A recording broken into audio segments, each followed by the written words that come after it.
Hello! Welcome to the Introduction to Differentiating Social Studies for Struggling Readers. The purpose of this video is to establish a common understanding of the terms that will be used during the training and to set the stage for how this training complements the district's Vision 2020.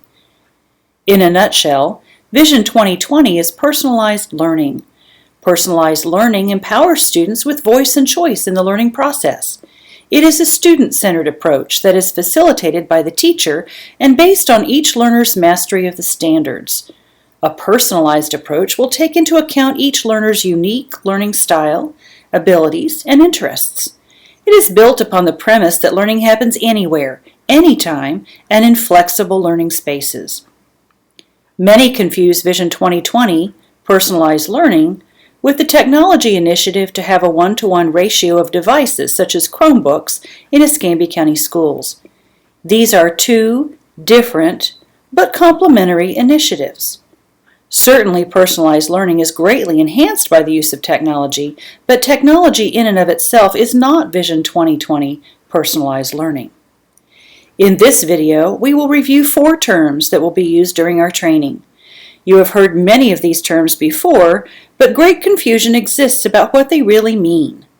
The 4 terms we will define in this video are defined as they are used in the School District of Escambia County. Your understanding of these terms will ensure success at our meeting. The first term we will consider is Universal Design for Learning. Let's listen to a brief video explaining UDL.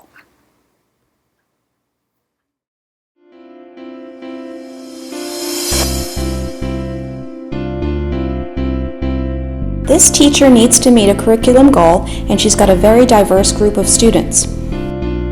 And so does this teacher. And this one. Most do.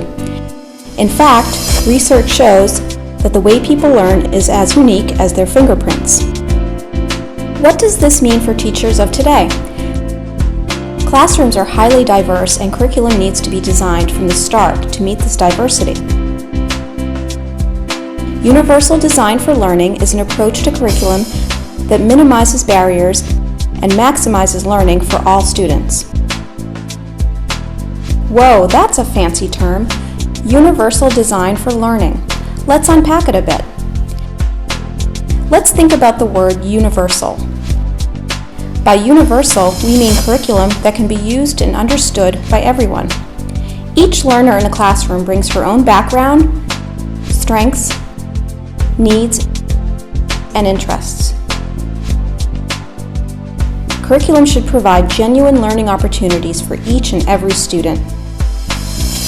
Now let's think about the word learning. Learning is not one thing. Neuroscience tells us that our brains have 3 broad networks. One for recognition, the what of learning, one for skills and strategies, the how of learning, and one for caring and prioritizing, the why of learning. Students need to gain knowledge, skills, and enthusiasm for learning, and a curriculum needs to help them do all 3. But every learner is unique, and one size does not fit all. So how do we make a curriculum that challenges and engages diverse learners? This is where the word design comes in. A universally designed building is planned to be flexible and to accommodate all kinds of users, with and without disabilities. It turns out that if you design for those in the margins, your building works better for everyone. Curb cuts and ramps are used by people in wheelchairs, people with strollers, and people on bikes. Captioning on TV serves people who are deaf, people learning English, people in gyms, and spouses who get to sleep at different times. UDL takes this idea and applies it to the design of flexible curriculum. UDL goes beyond access because we need to build in support and challenge. So how do we use the UDL framework to make learning goals, methods, materials, and assessments that work for everyone? First, ask yourself, what is my goal? What do I want my students to know, do, and care about? Then ask, what barriers in the classroom might interfere with my diverse students reaching these goals? To eliminate the barriers, use the 3 UDL principles to create flexible paths to learning so that each student can progress. Number 1, provide multiple means of representation. Present content and information in multiple media and provide varied supports. Use graphics and animation, highlight the critical features, activate background knowledge, and support vocabulary so that students can acquire the knowledge being taught. Number 2, provide multiple means of action and expression. Give students plenty of options for expressing what they know and provide models, feedback, and supports for their different levels of proficiency. Number 3, provide multiple means of engagement. What fires up one student won't fire up another. Give students choices to fuel their interests and autonomy. Help them risk mistakes and learn from them. If they love learning, they will persist through challenges. And remember, always keep in mind the learning goal. Get rid of barriers caused by the curriculum and keep the challenge where it belongs. And that's it. Okay, quick recap. Show the information in different ways, allow your students to approach learning tasks and demonstrate what they know in different ways, and offer options that engage students and keep their interest. Universal design for learning equals learning opportunities for all. For more information on UDL, go to www.cast.org.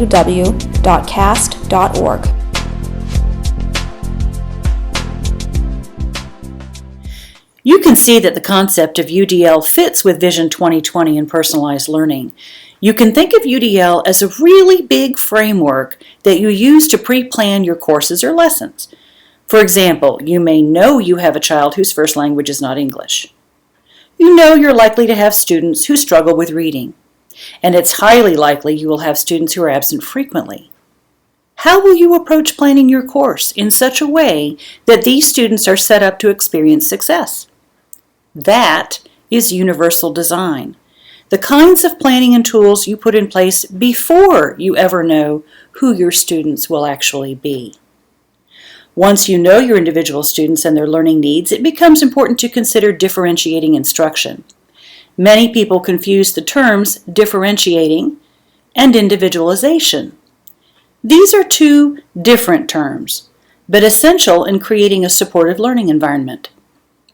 Differentiating instruction is defined as an approach to teaching that means you proactively think about teaching and learning so that you ensure you are responding to the needs of all learners in your classroom within the context of high-quality curriculum. The guidelines of differentiated instruction align with Vision 2020 and personalized learning because differentiation advocates starting where students are in terms of readiness for what is being taught, in terms of interest, and in terms of learner profile. Developing a differentiated environment means proactively creating a variety of instructional paths so that students of different abilities, interests, or learning needs experience equally appropriate ways to absorb, process, apply, develop, and present concepts and information as part of the daily learning process. Whenever a teacher reaches out to students by varying his or her teaching to create the best learning experience possible, that teacher is differentiating instruction. Differentiation is not any single instructional strategy or something purchased in a kit. It is less about filling up a toolbox with activities or teaching tricks and more about rethinking teaching and learning in order to be more responsive to students. Individualization addresses something an individual student requires in order for differentiation to be successful. For example, you know a particular student requires special seating or a stress ball, for example, in order to maintain attention. You know others who thrive off positive relationships between teachers and students.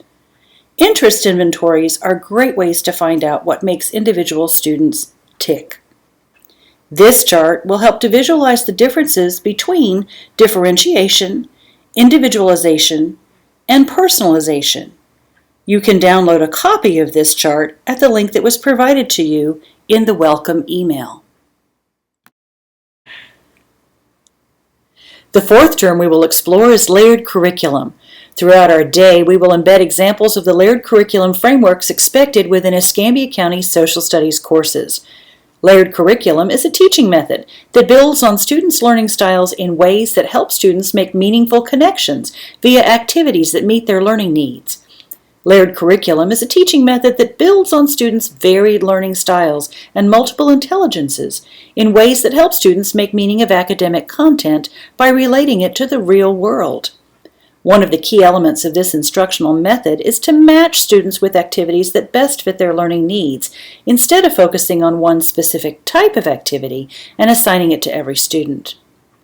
Integrating a layered curriculum as a means of achieving differentiated instruction is a useful strategy for motivating and engaging students and creating a student-centered classroom. This approach aligns to the standards and supports Vision 2020 personalized learning by supporting differentiated instruction and allowing student voice and choice. The structure of the layered curriculum is in this order: Layer C, Layer B, and finally Layer A. The C layer covers basic understanding of standards. The B layer expands learning by applying information, and the A layer extends that learning. As educators, it is our responsibility to ensure that all students are provided the opportunity and support to achieve beyond Layer C. As we look through the lens of Vision 2020 to realize our personalized learning goals, we see classrooms full of independent, successful learners.